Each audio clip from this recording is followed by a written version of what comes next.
All right, welcome everyone. This is gonna be a on-the-water casting video for the new Dobbins. This is the Sierra Ultra Finesse casting rod. So the Sierra series, I'm not gonna go over too much. I did that in a previous video, but basically it covers from trout and panfish all the way through bass, like heavier bass applications. So this is kind of like the do-all series, kind of like some other rod companies, like I say Daiwa has their Tatula series, which is pretty broad. This is kind of what I would relate to that. And there are some similarities, like this rod here has a solid tip. I know that Tatula had a casting solid tip rod, but so far handling this, I think this is going to be definitely more versatile than that rod as far as just overall fishing and also for casting. All right, I'm not going to waste too much time. Let's just get down to it. This is a 3.5 gram. It's a JDM jig. It's tungsten head. I don't remember the brand. I have a little tiny bit of a Z-Man TRD on there, just say about half. That's what I have on here. This is going to be right in the middle of the rod's range.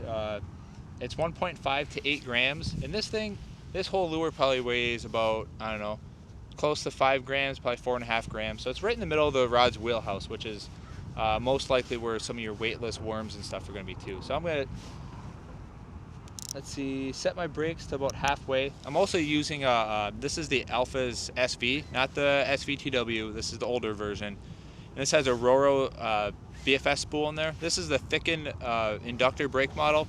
It still has less braking than your traditional Alpha's SV, but it's more finesse oriented, and it's also a little bit more, for me, I like to use them for more bass fishing versus like my trout and panfish fishing. Oh wow. So I definitely, this is my first time really using this spool too, so I gotta turn my brakes up to about 60%. But the rod loaded up very well. I don't know if you could see that. I'm gonna turn you guys real quick. There. But the rod loaded up really well. So sometimes I'll show you real quick. I don't know if you'll be able to see it. So sometimes solid tipped rods will just bend at the tip like this, and then it gets to a pretty meaty section like right up here. So where that solid tip ends is right here, so that's how it bends pretty good through here, like pretty easily, but the tip still bends with it, almost as it's another section. It's not just like somewhere to stop. Like that's how that Tatula rod was that I used. I only used it for a short period of time. That was before I did YouTube. But so it bends down like this, and then it keeps bending down, so almost like from here to here is almost like another flex section, if you want to call it that. Then it takes quite a bit to be able to bend into the butt. So if you are pitching like Senkos and stuff through, if you're casting Senkos, weightless worms, stuff like that around docks, you still have the muscle to be able to turn the fish away from there, but not in such an overpowering way that if you catch smaller bass frequently, or if you catch panfish, that you're gonna like lose out on the fun factor on that. I'm going to throw some crankbaits too to see how that taper really works, like as you're working crankbaits. Because my first impressions of this rod is that it's just going to be, yep, it has a solid tip, so it's just going to bend and hit backbone, and I'm not going to really be interested in it. But I'm actually quite pleased right now with the casting.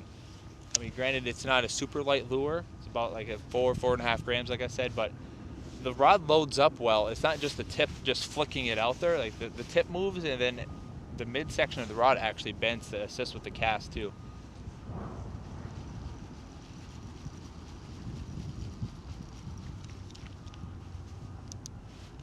I'll try some skipping too. Oop. That was almost bad.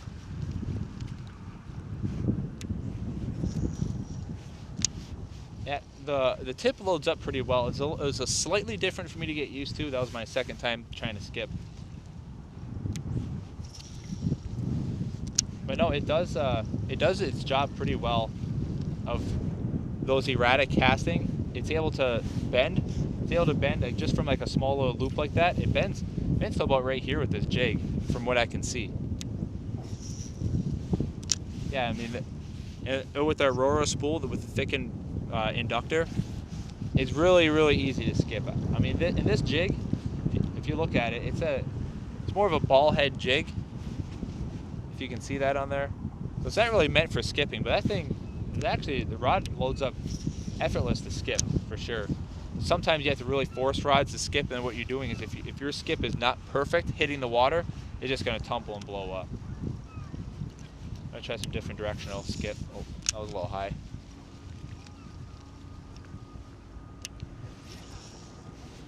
Yeah, it's no problem. It allows me to load that rod tip up easy without really having to force it. So that way the rod's flicking it out there and you can focus on accuracy instead of just throwing it as hard as you can to load that tip.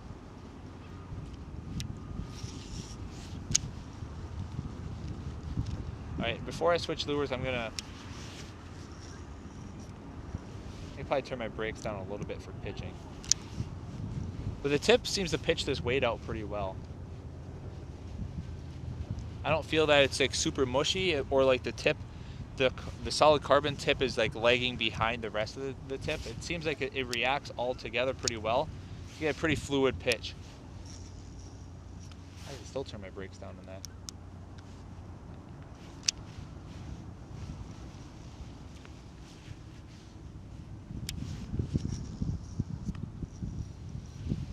Yeah, I mean that feels really nice. I don't feel that my accuracy, because if the rod gets, now I'm not in the, I should mention I'm not on the upper range of the rod, so maybe it'll get a little bit mushier when I get up to the upper range of the rod.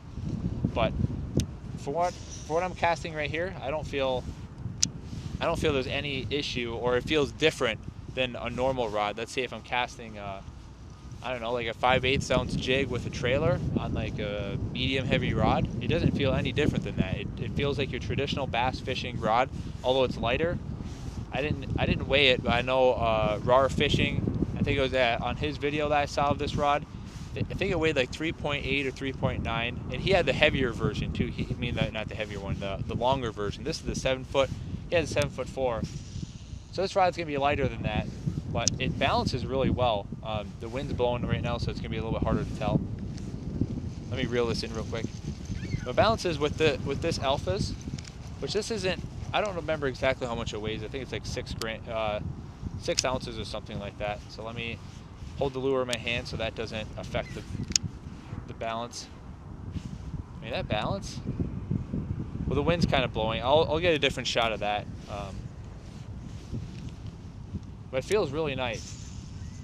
Like if you like bass fishing, let's say traditional bass fishing, let's say with bait casting gear and such, and you don't like to switch over to a spinning reel for like your Senkos, weightless jerk baits or anything like that, like your flukes, this would definitely be a nice rod. I can see kind of right now, although I haven't caught a fish on it or anything, the taper will still let you get that good hook set, and then it continues to give into like the backbone a little bit. So you do still have control, but you still have some cushion as well. It's just you're not able to cast that 16th ounce that it says on here with just the tip. Because then what happens, your accuracy goes all weird and stuff like that. There's also one more thing I should talk to you about. Actually, it'd be easier doing it like this. So with a solid tip, so if you can see the tip here, you still get a good, so you get like a feeling type bite, which I should drag this. There is some current, so I'm not going to get that great a sensitivity from it with this light jig. But you get a sight, so you get like a sight bite almost. Like I can feel when I just jig like this, I can feel the vibrations pretty well in my hand. But something that, say if you're drop shotting with this, or you're using I don't know, anything, even a small jig like this, you can get that visual aspect of it too, because that tip bends so easy. Like you see that happen, and then you kind of feel at the same time. So that way, and then I'm into the hook set right there. If you're using light wire hooks like on these jigs or on like Senkos or anything like that, you're definitely getting a hook set right there. And let me tighten up the drag. And then as you get into the rod, I mean, it's bending down more, and then it hits pretty decent backbone. So I wouldn't be afraid to fish this thing around docks. Now I'm not going to go pitch in a heavy cover. I'm not going to pitch in the back of a bunch of down trees and hope for the best. Up where I live, the bass aren't as big, so it wouldn't be as big a gamble. But if you're down south and you like to finesse fish, I would pitch to like the outsides of the stumps to get the fish out of there. This rod is it's rated up to, what was it, 8-pound line. I have 7-pound fluorocarbon on here, so it's rated down to 2 pounds. So like what that means generally with that lower line, like the 2 pound, that's generally you can get into the taper of the rod, and then that's kind of when you're get into like breakage issues with your line. So you get into the taper of the rod, like 2-pound line can do that to this rod, which it's kind of deceiving because 2-pound line is usually like 4-pound breaking strength, and that's a lot of force. Like, you don't realize how little force you apply to fish actually when they're on the end of your line with the stretch. But I'm gonna cast this right up here. I'm gonna let the jig sink, try to get outside the current now, and just try to drag that jig. Actually, no, I got a better idea. So right over here, there's a stick over here. I'm gonna pitch over to where that stick is. I'm gonna bring it up over that stick to kind of see how that sensitivity is.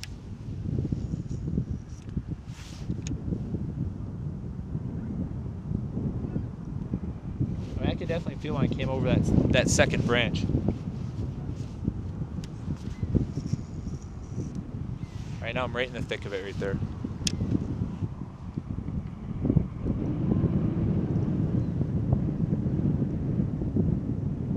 I mean, I'm feeling for sure the difference between when I hit the sand and when I hit the logs. Granted, I'm on short line right now, but there'll be no discernible difference if I'm like, you know, across the river or I'm right here. Like, I'm gonna feel bites, and especially you're not gonna be fishing super deep with this rod unless you're drop shotting, which you might get more of that visual aspect of it than the sensitivity. Let me just get. Now what I'm going to try to do is I'm going to try to get a view of the tip right now as you're coming through that cover. So you watch that tip bend. I'm kind of curious for myself. I'm just going to reel in normal. Now that tip bent really easy and it just came right off. It just hopped right off there. I want to try that one more time. A little bit different angle. This is right on the base of that log. I mean, it hopped over pretty quick, but I saw that tip go boom, boom. And with this solid tip, like I said, how it matches with the tip of the actual like tubular part of the blank. It matches up so well that you're not really. I wouldn't be worried about breaking that tip. I mean, if you're like high sticking and that happens, yeah, of course something's gonna happen, but. It tapers in so well with that. Like, I wouldn't be afraid of breaking that tip off at all. I know that these do have lifetime warranties. They do have a replacement fee. I think it's $60 plus the shipping. But for a lifetime warranty for a $180 rod, that's actually, it feels like pretty good quality rod. Like I said, I haven't caught fish on it or anything. Well, what am I doing? I have a hook keeper back here. Which actually, for me, the hook keeper, I was kind of questioning why they put it on top. But look at that. Your line goes underneath the gearbox right here, and it keeps it from snagging up better. So that's actually something I've been doing wrong for years. Like when I build custom rods, I put the hook keeper on the bottom. But that's actually a pretty nice design. I don't know if that's on purpose or not, but good job to Dobbins on that. But I'm going to throw on a crankbait now just to see how it handles with those crankbaits and dredging the bottom on that. All right, this is a live target. It's a small bluegill crankbait. I actually don't know how much it weighs, but it's definitely something that I'd throw on this rod. Yeah, it loads up that tip for sure. Not like in an overpowering way, as you can see. Let me turn you a little bit this way now. Not in an overpowering way. I could turn my brakes down for that. There is a pretty strong wind coming from about 10 o'clock. Hey, let me try to get this taper on here.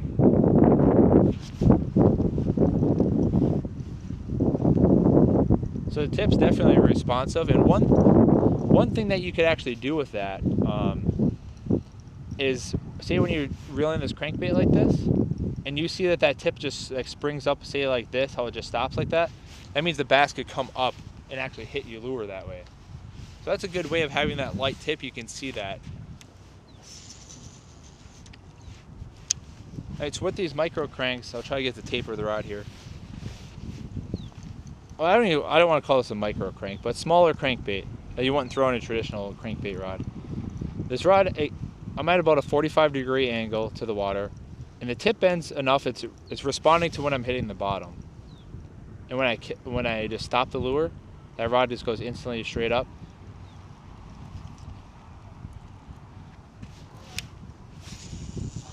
gonna try to dredge the bottom over here. So I'm reeling that in pretty heavy. It's not bending the rod all too much. It does bend down to about right here, so about the upper quarter of the rod for sure. But when I bend the rod,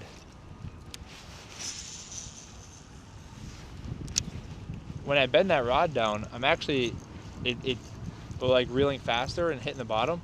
The rod is giving some more too. And then when you hit that back, that I don't want to say it's a soft backbone, but it bends in. It's pretty stiff, but it still has give. So when you get those bass that hit that crankbait, you're still gonna have that give, so when they can suck that lure in. Yeah, I don't have any issues with the control of this rod. Like if I had to play a fish. But sometimes you get BFS rods that are really limber and sloppy.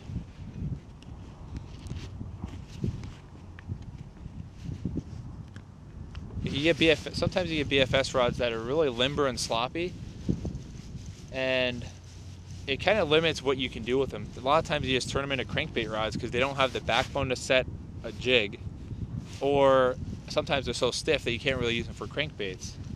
Dobbins got this rod right, especially, I mean, they're not novice rod builders by any means, but when you kind of jump it, especially in the US, it's kind of a new concept. Like mainstream would be like BFS, like bait finesse system.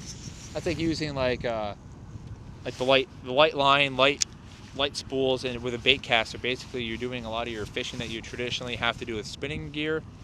You're doing that with bait casting gear, which really in a lake there is some functionality to it. Like I said, if you pitch or you have a preference for bait casting gear. But like for me in the streams, that's where I really find the huge difference between bait casting gear, like BFS gear, and spinning gear. But it is really fun for sure, and like I said, it's still functional in a lake. Okay.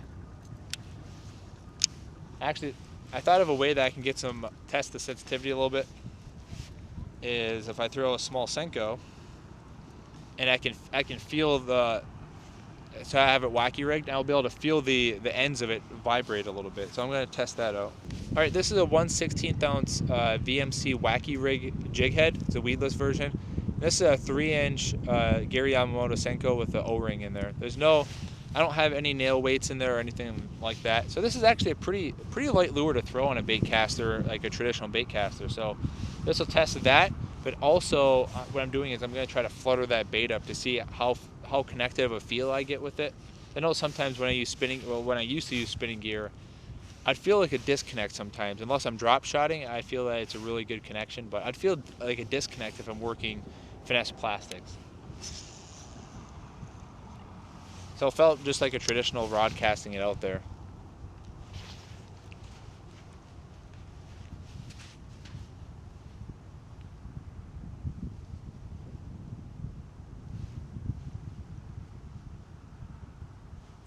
I mean, I feel that for sure. I feel, and there is some, so the current comes this way.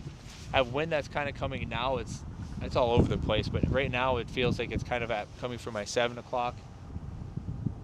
So I do have a lot of different factors that would limit the sensitivity, but I can feel the appendages flopping pretty well. So I like to do, sometimes I rip out of weeds, like say if you're fishing the top of weeds with a wacky rig, and you pick up weeds, sometimes you can't really feel that, but I can feel if there's something not right with that wacky rig, I could definitely feel that for sure. All right, now one thing I'm going to test. It's easy to get a rod to load. It's easy to get a rod to load casting it hard. So one thing that I find is difficult is getting a rod to load when it's short casting. So if I just do some simple roll cast here, I don't feel that I'm pushing the lure, because sometimes you have to really reef into the cast in order to get the rod to flex. That tip actually helps out quite a bit. So these little roll casts are just like you would roll casting jigs for bass, although you do it one-handed. Well, I mean, you can do it one-handed with the jig, but for me, I prefer two hands on like a traditional bass jig rod if I'm going to be doing like skipping. And the transition from short to medium to long and back, it all seems very natural. It's not anything weird. I will grab.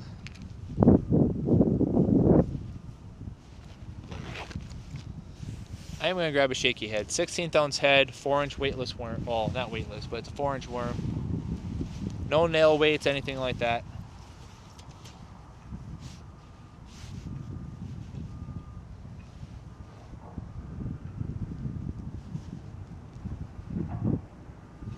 There we go. And I know that you don't need like a specific BFS reel. Like I have this reel and I have a BFS spool in there. But there are reels. Oh, that's just, yeah, it casts out like nothing. There are reels out there, like a lot of Daiwa's SV series reels. They can cast these lures. I mean, if you're using light enough line, of course. And bearings help as well, but I do know, just found out today, that the Curado BFS, so like the popular Shimano Curado line, they're having a BFS version, which I knew that they're going to be in the European market, but I've seen some places in the US that have actually stocked them for like $190, which that's ridiculous. I don't know exactly the capabilities of it, but I can almost promise you it's going to be capable of anything that this rod can handle. I know that there's some high-end BFS reels that can kind of put some people off, but those are mainly for like those really ultralight lures. I mean, they do the bass stuff fine, of course, too, but those, they're focused on casting 1 gram maybe, like total weight, versus with something like this, you're gonna be doing lures generally around 4 grams or so. So I mean, within that wheelhouse, that Curado BFS should be able to do it no problem. I have the Scorpion BFS; it can handle bass baits no issue. It gets a little dicey when you get down to like, say 1.5 grams or something like that, but not too bad overall. Yeah, I'm not worried about this. I'm gonna jump over to one. Let me see. Here we go. And not that this is a heavy bait that I'm pulling out, but it's actually difficult to cast on bait casting gear. Oh yeah, guy fishing over there.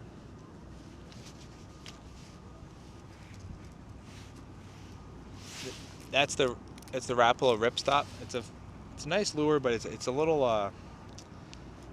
light, so sometimes the wind can carry it, and it can be difficult with bait casting gear. Oh, I'm gonna see with this setup if the rod gives me enough give, and also if that Roro spool allows me enough braking to not limit my distance, but also to make sure it's controlled with all this erratic wind.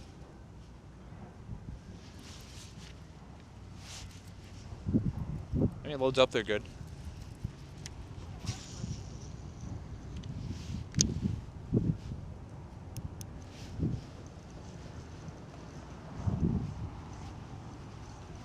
There are steelhead running right now too, but I'm not really fishing for them.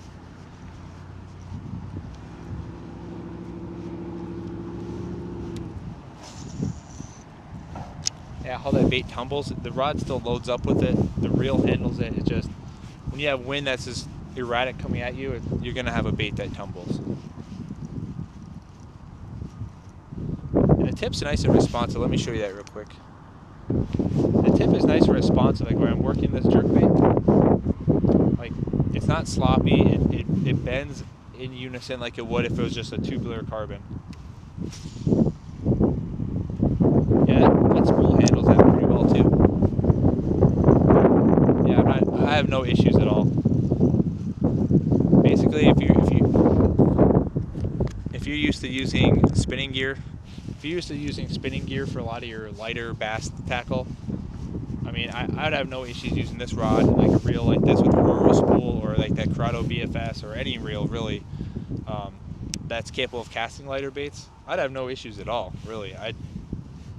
I'd fish it just like I would a bait casting setup, but you're just using lighter line and also just a little bit lighter rod. So it actually gets a little bit more fun factor if you catch a lot of small ones. If you fish some urban ponds that have smaller bass, but still has some cover, and you don't want to be using spinning gear.